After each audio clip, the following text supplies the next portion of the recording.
Right, okay. So coming into that time of year when I seem to have too many things going on in my head and my heart, which means that what comes out of my mouth could be entirely unplanned. I can feel the nervousness from my family.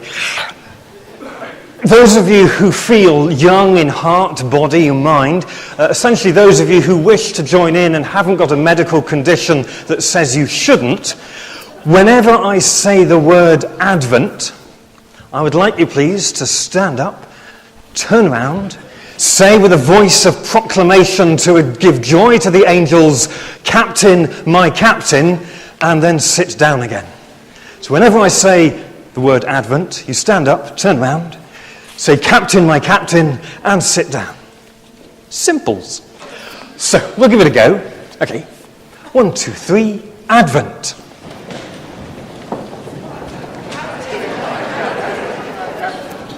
Fantastic, yes. Okay, brace yourselves, you might want to pace it, because this bit is entirely unscripted. I have no idea how many times I might say the word Advent.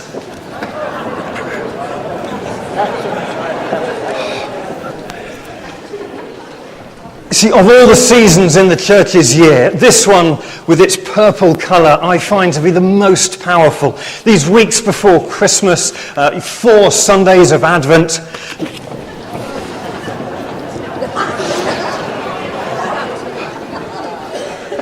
lead us towards one of our greatest and most joyful celebrations. Before Easter we have Lent. Before our birthdays we have that sense of preparation. We count down on how many days, weeks it is until our birthday. Before Christmas we count down with the Advent Sunday. The second Sunday of Advent.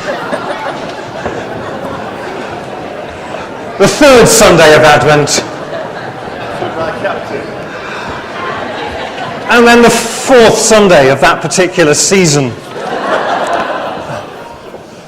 It's a time of preparation. It's a time of great joy. It's a time that in some extent has already begun in the world around us with Christmas trees and lights and so forth, maybe because we don't have decorations pertinent to this particular season, but nevertheless, these weeks to me are one of my favourite. I look forward to celebrating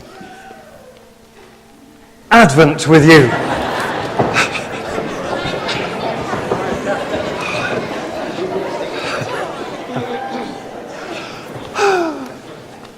It's just purely self-indulgent. I should give you a moment to rest. In the junior confirmation group last Sunday, we played that infamous game of I went to the shops and I bought... Do we know how many people are here today? 165 here today. Right, that's slightly more than we had in the lounge the other day. They did remarkably well at remembering the 8 or 9 items that we had to recall. 165. That could be a bit more of a challenge. So, I'm going to make this slightly more simple and straightforward. We are going to play a game of I went to the shops and I bought, but we're going to limit the number of items. Jeff, Sally, if I could borrow you for a moment, please. If I could give you that one in that hand, that one in that hand, that one in that hand, that one in that hand. So we should have... Okay, right. Hoping you can read these. I couldn't print them any bigger. It refused. So, when we hold up these pieces of paper, please read all together what they say. Because I went to the shops and I bought...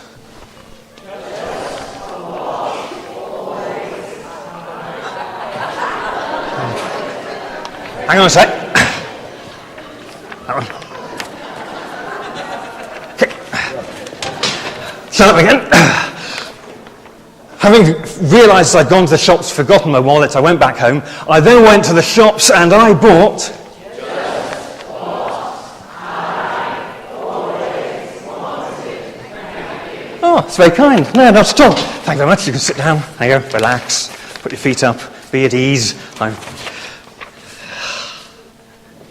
And here it is. Good things come in small packages, so they say.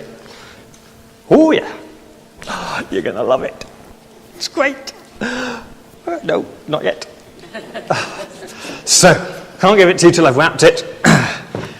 Thought I'd put it in a bit of a presentation box, make it rather more interesting.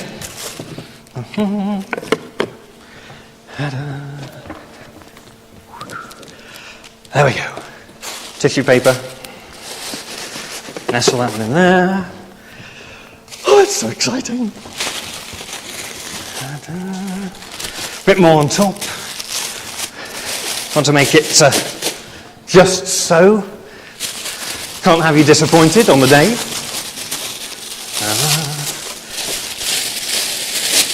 It's one of those extraordinary gifts that comes when you're equipped with a dog collar, is that you know just what everyone always wanted, and you can buy it in one small package. Okay, so we have the gift itself, a presentation box, tissue paper, nice big box, makes it look even more impressive. Try and keep this away from the microphone, otherwise it might be a little disturbing. Oh yeah, that's not good. Just want to make sure it's nice and secure. Brown parcel tape. Sellotape. Always need some sellotape, don't you?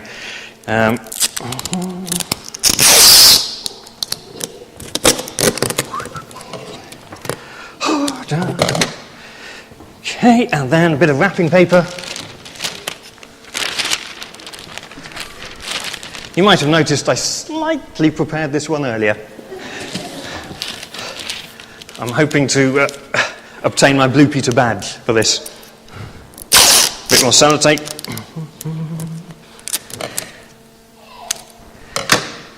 You know that bit when you cut lots of bits of sellotape and put them along the edge of a piece of furniture and then you can't find them again because it's clear? That's right.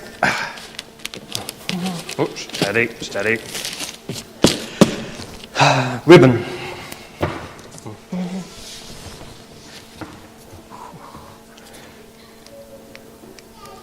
Got it.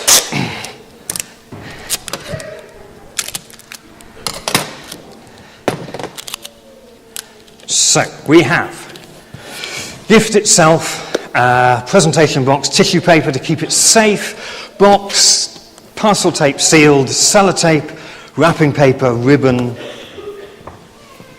Sets himself on fire on the candle.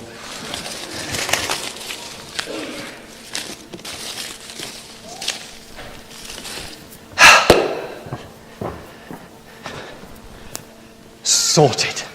Not bad at all, even if I do say so myself. Oh, thank you very much. Almost too good to open, and when you do try and open it with that amount of sellotape, almost impregnable. Maybe there is a wisdom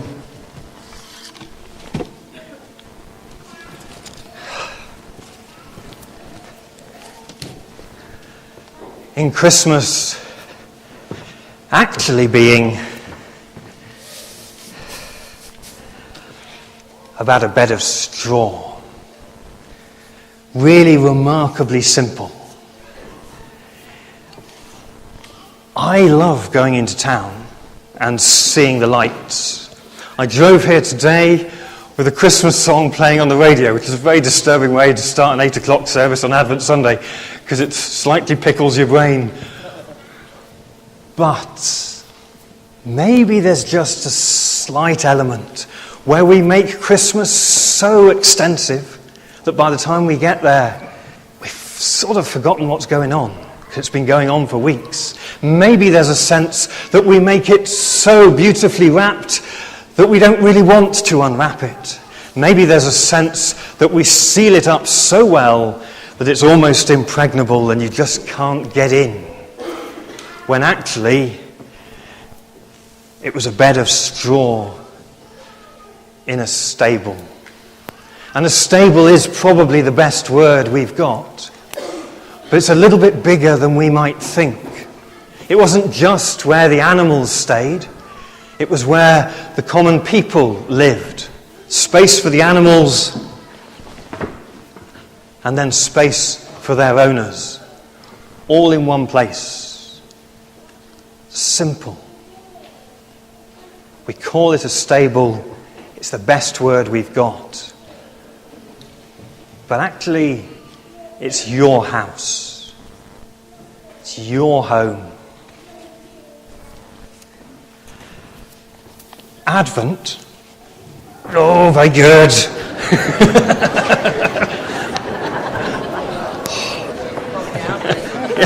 Congratulations. Is a time of waking up, as that reading from the Gospel said. Easter, a time to wake up. Christmas, a time to wake up. Your birthday, a time to wake up. Sundays, a weekly time to wake up, to shake off the dust and the clutter that we gather quite rightly through the week and through the months and through the years. Shake it off and have a new look. Wipe that dust from our eyes. Wake up, wipe that sleep from our eyes and see what is going on. So that we can see the tinsel, the trees, the food, the presents, the partying, each other, all the better. We can see what we're celebrating. We can see where we're going, what we want to be, what we want to do, what we want to believe. Don't rush in to celebrating Christmas. Celebrate every step that these weeks bring. Because with every step comes a closer step to the celebration itself. With every step comes a greater sense of anticipation and awareness. With every step comes a greater sense of wonder and delight and purpose and blessing and prayer and joy and fellowship and the truth of this extraordinary life that we live. Pulsing through your veins, running through your lungs, and firing in your brain and flowing from your heart, all to be shared and given from Christmas Day with a great joy, and from that day on in a renewed awareness of Christ's presence and grace. Every step of the way awakens us to what it's about. That, I think, is what we do in Advent.